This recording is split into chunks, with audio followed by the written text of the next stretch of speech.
C'était surtout une envie de travail sur moi et une envie de faire grandir la relation avec mes chevaux, en fait. Donc c'est surtout ça qui m'a motivée au départ.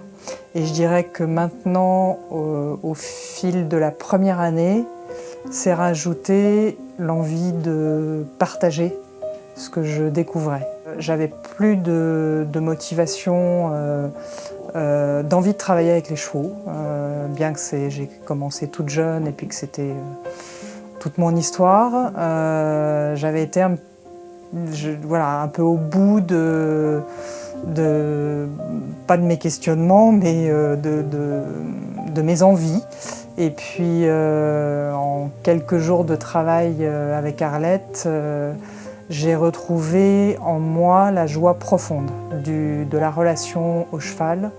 J'ai touché à différents domaines, que ce soit le dressage, le tourisme équestre, l'enseignement très classique. J'ai été à la porte d'entrée du monitorat. Et puis en fait, je sentais que ça ne répondait pas à mes aspirations, en fait. Et voilà. Et puis après, le destin a mis Arlette sur ma route. Et là, j'ai senti tout de suite que c'était la voie que je recherchais. Et ce que j'ai vécu la première année a non seulement conforté, mais ouvert. Et puis ça continue parce que c'est un travail, je pense que le travail de connaissance de soi c'est jamais terminé et que plus ça va, plus on peut aller en profondeur, qu'il y a un tel lien entre ce que l'on peut faire avec les chevaux et ce qu'on découvre de soi et donc aussi ce qu'on peut après partager avec les autres et peut-être guider les autres dans aussi cette découverte. Voilà. Tout se tient, tout est lié. On n'apprend pas à monter à cheval, quoique, on apprend aussi à monter à cheval, ou on réapprend.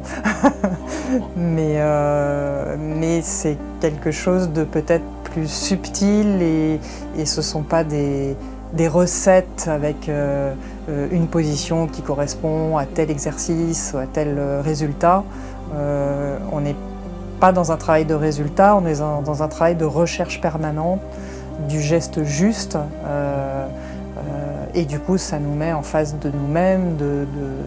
Moi ça m'apporte dans ma vie, là dernièrement ça m'a fait travailler sur la différence de perception qu'on peut avoir entre moi et le cheval, c'est-à-dire que je perçois une situation d'une certaine façon, mais le cheval il réagit pas comme je veux, mais parce qu'en fait il a perçu la situation extérieure, par exemple un événement extérieur différemment de moi, et du coup je constate que on est tous différents et que ce soit des animaux, des humains, on a tous une perception d'un même événement différent.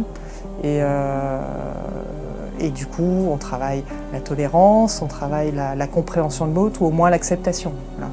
Alors, j'avais pas vraiment d'attente sur cette deuxième année.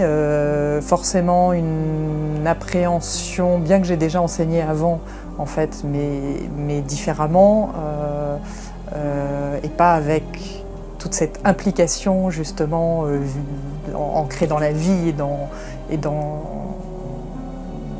ce que ça peut changer dans notre vie.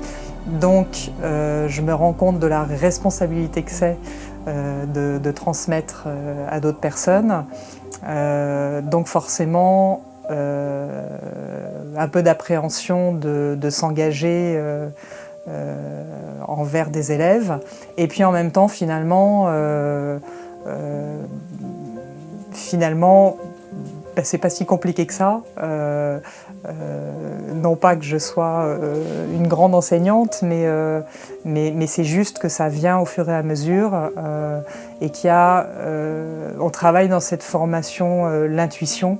Et en fait, du coup, quand on arrive à lâcher prise, à ne plus être dans du copier-coller de ce qu'on a entendu, ça devient vivant et puis ça se passe en fait, et ça, voilà, puis ça se passe bien.